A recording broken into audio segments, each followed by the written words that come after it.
Welcome back. So the U.S. are going to Vegas as they are moving on to the CONCACAF Gold Cup Final that's going to be taking place on Sunday at Allegiant Stadium after winning 1-0 against Qatar in the Gold Cup semifinal, and they're going to be playing either Mexico or Canada in the Gold Cup Final, which, by the way, that match is going to kick off in just a bit. But yeah, this was another game where the U.S. were not doing well throughout majority of the game, and in the end they just did enough and able to score a late goals to get by their opposition. And I would also say that Jamaica, while they did put some pressure on the US in that Gold Cup quarterfinal game, this was nothing compared to what Qatar did. I mean, Qatar really had some big opportunity to get the opening goal of this game, and if it wasn't for Matt Turner making some big save in this game, and also one of the worst Panenka that I have ever seen that was missed by Qatar, this game could have been completely different, and there could have been a different storyline in terms of how this one went. And in some way, I also want to give credit to what Qatar did in this game. And Qatar, for me, I know it's always weird to see them in this tournament because, they never been in this tournament ever, and they're just kind of like a guest coming into it. But they weren't anything but just a guest that are just happy to be in this tournament. They really were kind of considered a dark horse in the Gold Cup, knocking out a couple of big teams in the CONCACAF region, and again they came very close to potentially knocking out the U.S. and making themselves to go to the Gold Cup final for the very first time in their first attempt in entering this competition.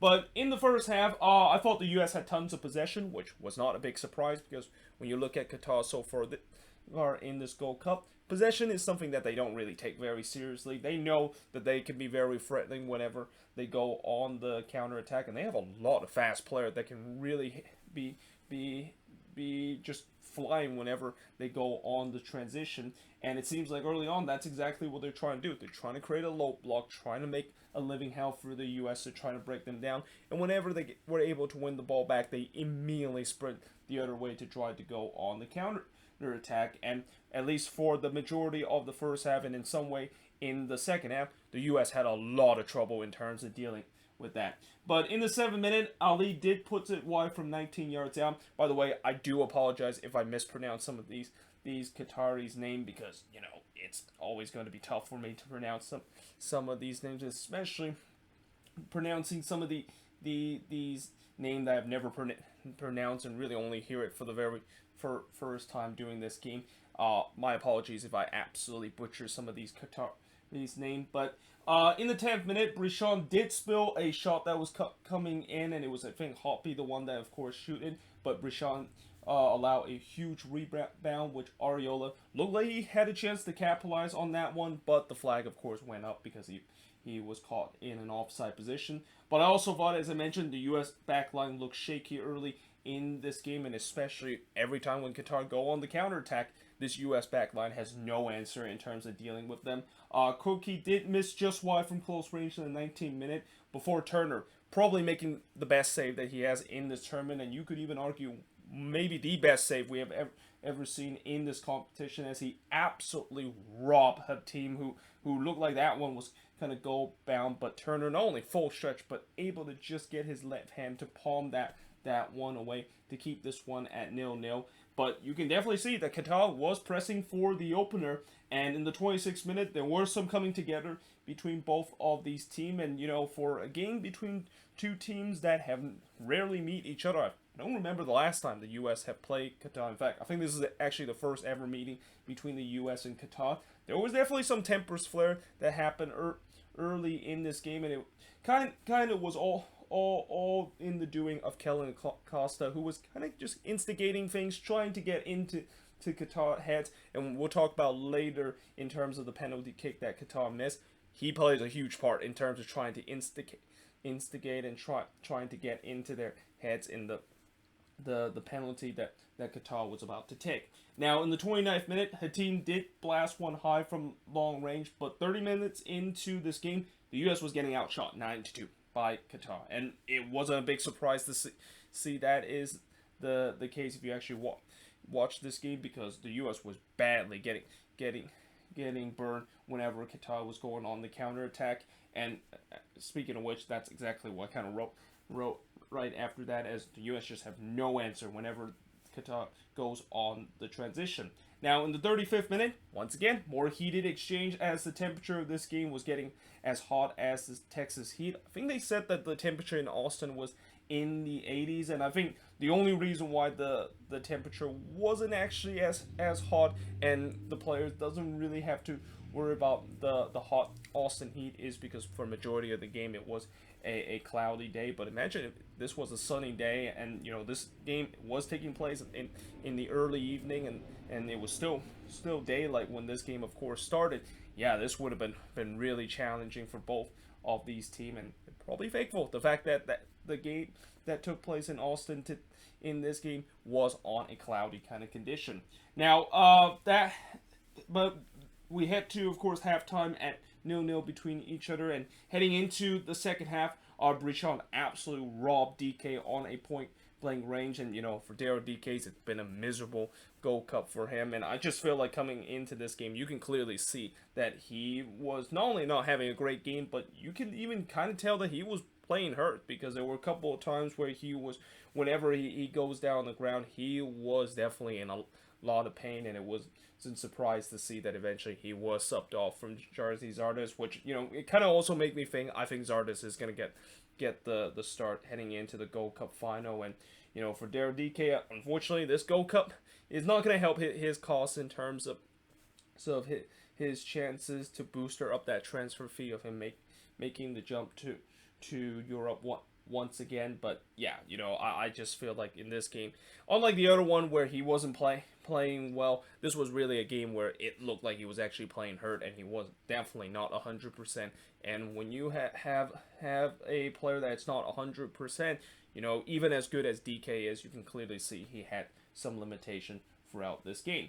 Now, in the 56th minute, this is when one of the biggest moments of the game happened, and maybe you could argue the biggest moment happened in this game, where a penalty was given to Qatar, and they actually go to VAR to see whether or not if James Sands actually brought down a thief in the box. Now, originally when I first looked at it, I thought it was a penalty.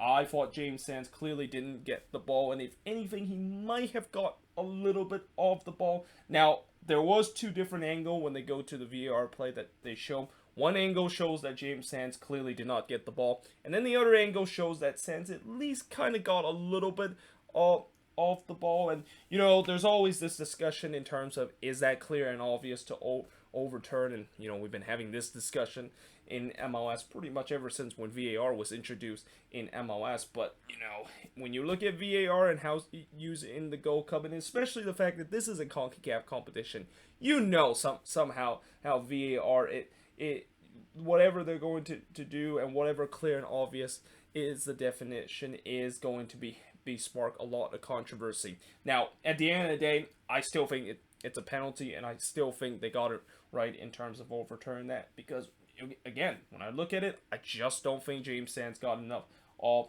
the ball, and that it was all, when I of course first look at it before they even go to VAR, I had a feeling the U.S. was in trouble, and especially for James Sands, he was in deep trouble with the way that definitely didn't look like he of course got the ball on the first look, which that of course was what turns out to be after VAR of course look at it. But before the penalty of course was taken, they actually took a while to look at VAR, and it's understandable because this is a Gold Cup semifinal, and this is a big turning point of the game, and you got to make sure you get the call correctly, because if you don't get it correctly, then there's going to be some anger in terms of one fan base that talk about how it should have been definitely a penalty. But after the VAR check is over, and just as when Qatar was about to take the penalty, Kellen Acosta decided to play that shithousery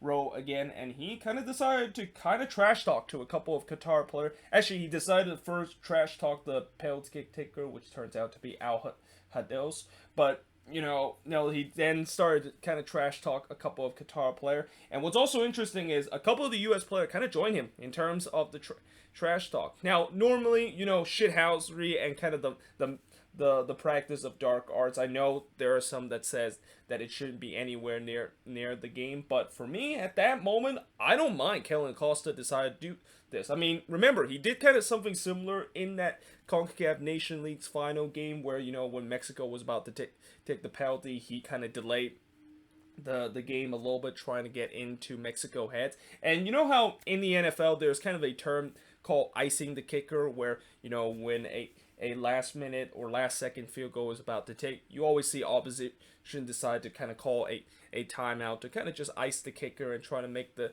kicker think a little bit more about it before he potentially is going to take the defining moment of the game. Now, unfortunately in soccer there is no, you can't of course just randomly call a timeout and basically allow the opposition time to think about it. But what you can also do is you can also try to kind of play some shithousery and trying to maybe kind of rile up the opposition a little bit. And yes, you are going to risk to potentially get a yellow card, but hey, this is a defining moment of the game, and maybe this is going to be a way to trying to kind of get into the heads of the opponent. And like I said, it happened in that CONCACAF Nations League final game, and it worked out. And it turns out it worked out in this incident too, because in the ensuing penalty, it was missed by Al Hadas. Now, I don't know, I said that he of course goes for the Panenka, but really when you look at it, is that actually a Panenka, or is he trying to maybe just shoot it down in the middle and just kind of completely got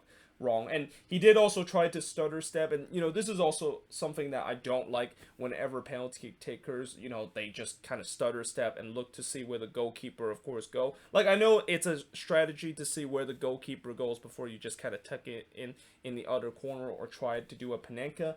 But when you are at that point where you couldn't decide and you kind of take the stutter and you couldn't decide where you're going to put it, that's when things could be a little bit tricky. And I just feel like in this case, that was the same case with Al Hadas, where, Turner, he did kind of came late to commit himself. And I think Al Hadas was waiting for Turner to commit. And then when he realized that Turner didn't really commit until literally as he was about to kick the ball toward the net, yeah, he knew he was in trouble, and he completely got that technique of the so-called Panenka all wrong and blazed it over the bar. And the game remains 0-0, and the U.S. really was left off the hook in that one. And I also kind of wrote, can they of course capitalize on a big moment of this game? And the answer is kind of. I mean, in the 68th minute, Rodon did heads it high from a set piece opportunity. The U.S. was definitely playing higher up the pitch and look a little bit more friend on the attack, which for majority of the game that was just not the case. But then Huma was able to hit the side netting as he go through on goal. I also kind of wrote the final ball was just not there from the U.S., which is kind of the case for majority of this game. But then in the 85th minute, the U.S. thought that they should have got a penalty after Williamson basically was brought down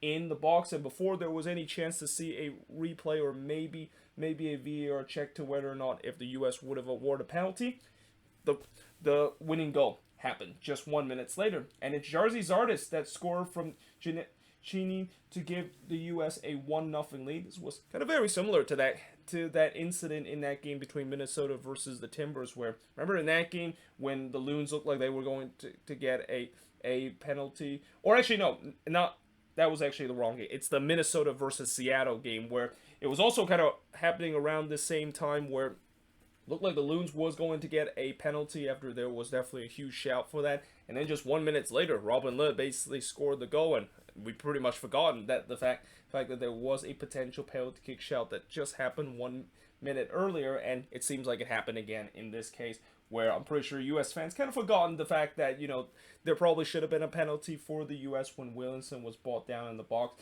And also, FS1 didn't really kind of show the replay of that foul, so I have no idea whether or not, of course, if that was indeed a penalty or not. But nevertheless, the U.S. are up 1-0 in this game against Qatar, and finally found that crucial opening goal that they've been looking for majority of the game. And again, I gotta be honest, for majority of how the U.S. play in this one, I didn't think that they were going to get that opening goal. But I also kind of feel like as maybe Qatar started to kind of tired out, and with them running so hard in the beginning of the game, you knew that they were the way that they were trying to play was not going to last throughout this game. And you can definitely saw that there was definitely some fatigue in this Qatari side. And credit to the U.S. did at least kind of capitalize in terms of going at their fatigue opponent and eventually get that crucial opening goal. But the game was not over, because it turns out it was announced that there was 9 minutes of stoppage time in this game. Matari did fire one high from long range before Qatar, despite the fact that they were looking extremely fatigued. They were pushing to try to get the late equalizer. Alauddin, I think that's how you say it. Again, I'm sorry if I absolutely butchered this name, but he hits it wide from 12 yards out, and he was kind of a little bit off balance as he was going to hit that one in.